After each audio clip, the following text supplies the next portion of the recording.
Good evening, everybody. Welcome back to my channel, and today, wow, I should have made this video a long time ago, way back when I was making the my Road to Rise series on the way for Evil Dead Rise to come out.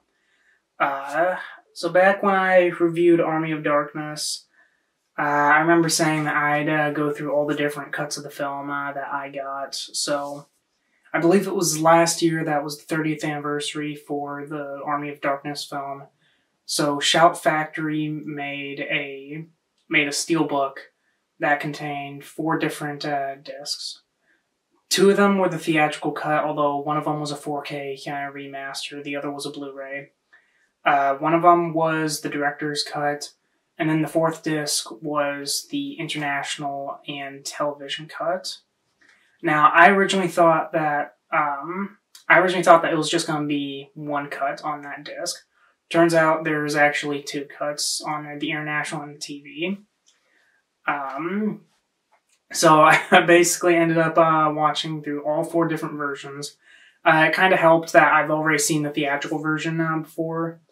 I think I ended up seeing it on the Sci-Fi channel, where the only thing that got edited out was the hard cursing, like that scene where Ash says "get the fuck out of my face," like that was just like muted out.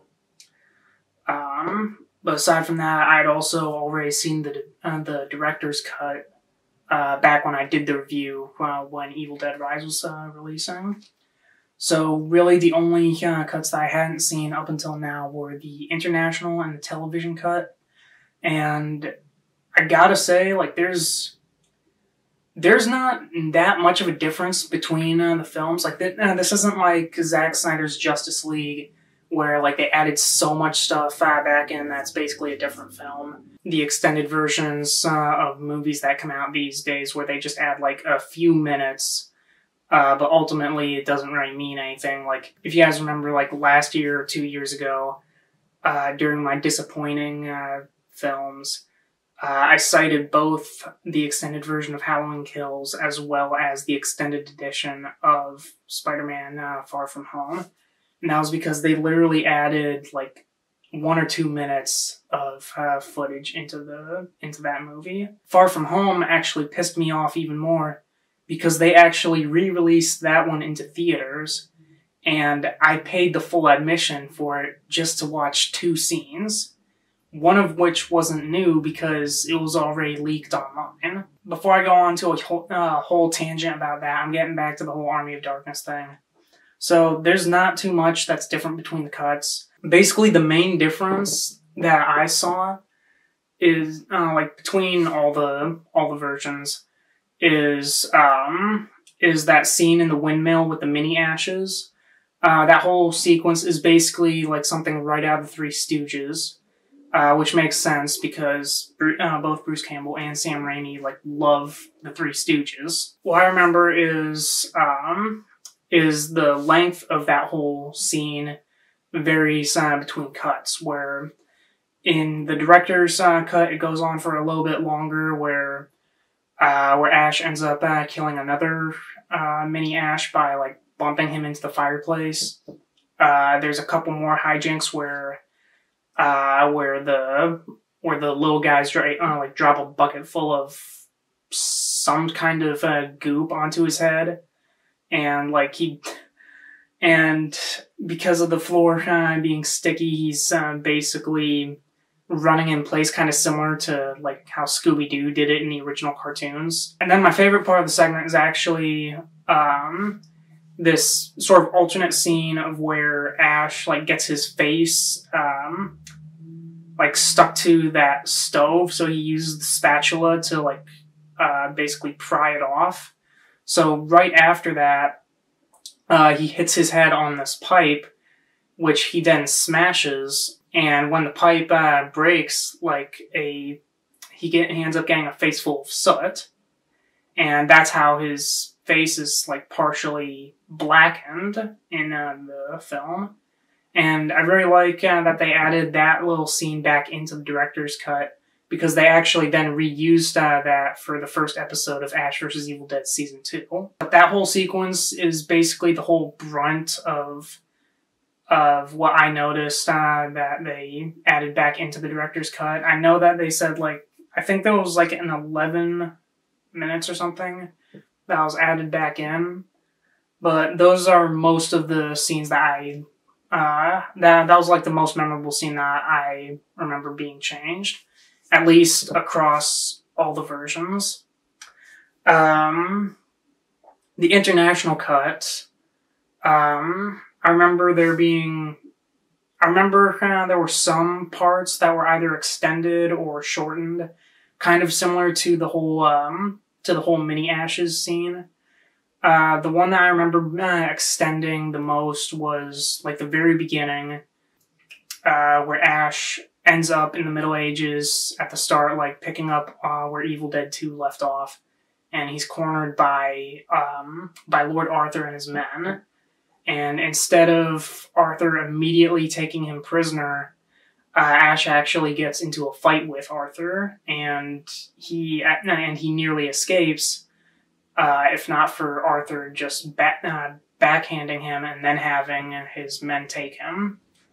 And then later on in the film, when Ash is helping the knights prepare against the army of the dead, there's a few extended moments where Ash and the blacksmith are like building the like skeleton crusher mobile, basically the one where they attach a propeller to the Delta. There's not a lot of other moments that I remember much being changed in the international cut. Going back to the whole alternate opening with Ash and Arthur getting into a fight before he gets captured. That was actually one of the deleted scenes that they added back into the international cut, as well as the TV cut. Another deleted scene that they added back in was kind of an extended version of the windmill scene, like right before the mini Ashes appear, where Ash goes out to check on his horse, and he hears all these weird noises, and when he turns back to the windmill, he thinks he sees like another evil version of himself, like in Evil Dead 2.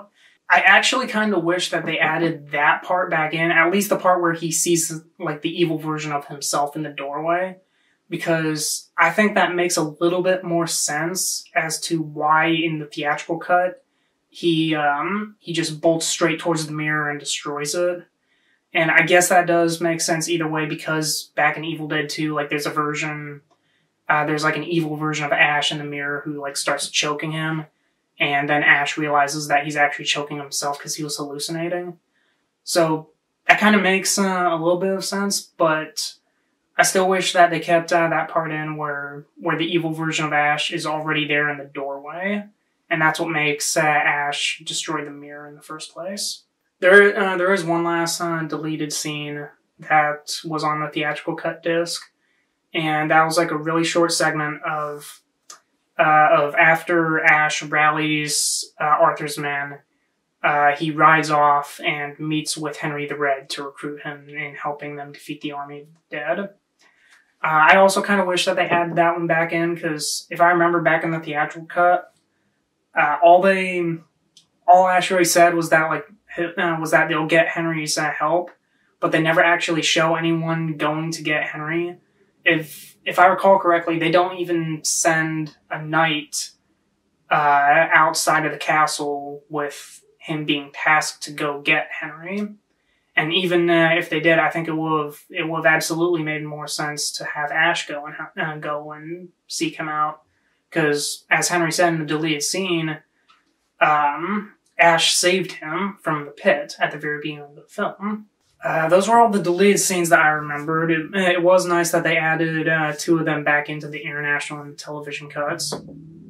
Of course, the director's cut had the alternate ending where Ash wakes up in a post-apocalyptic future, which they kind of borrowed from at the end of Ash vs. Evil Dead, where after defeating Kandar, he wakes up in like an apocalyptic wasteland. Again, kind of like with other franchises, I kind of wonder what could have been if they actually kept that ending as like canon.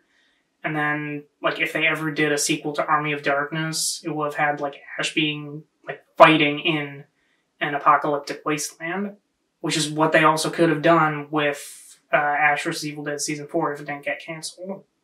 There's not really kind of a lot of other differences. I don't know. I'm not entirely sure if this was a problem with the disc itself, though, but for the international cut, there were some bits where it looked like the film was a bit faded on the screen, as well as some like white flickering balls, like that kind of thing where you see where a film is really old, so it has like those faded rings kind of in the corner. As well as every now and then. The screen would go black for like a single frame, like a blink and you miss it. But those were the only cosmetic differences I saw with the international cut. With the TV cut, however, like the resolution was really toned down. A lot of the movements were really choppy. There wasn't a lot of detail, and like the biggest example of this was at the nighttime scenes, where the moon in the distance literally looked like a white orb. Like it kind of looked like whenever I tried to take a picture of the moon on my iPhone. The sound effects in the television cuts are lacking. They're either not there at all, or they don't have like that exaggerated rainy feel to them, where like if say like someone gets punched or slapped, like it just sounds like a regular punching sound instead of like a huge like that. There's a few times where there isn't music, especially during the mini Ashes scene. Like it doesn't have that sort of corny, goofy music to it, which kind of takes away a little bit of the charm, in my opinion. Obviously, it has like those vertical sidebars to it to affect the aspect ratio of a television back from the 90s. Those are all the differences between all four cuts that I could really remember. If I had to choose a version to watch, I'd honestly probably pick either the director's cut, just because like there's a few scenes that are longer, or the television cut, and that's only because of the whole aesthetic for it, because it looks like they literally ported a version from a television set onto the disc. Like, they didn't do any kind of remaster or anything on it. Like, it looks how it would look on an old school TV. And I kind of like how that looks. It has like a really old timey feel. Like, it kind of looks like a home video, to be honest. And I think that it'll be a pretty great way to watch the movie, like late on a Friday or Saturday night, and like you just chilling out with your friends. I'd love to know if anyone has Army of Darkness as their favorite, and also which version of the film they'd rather watch. That's it for this video. I'll see you guys in the next film review.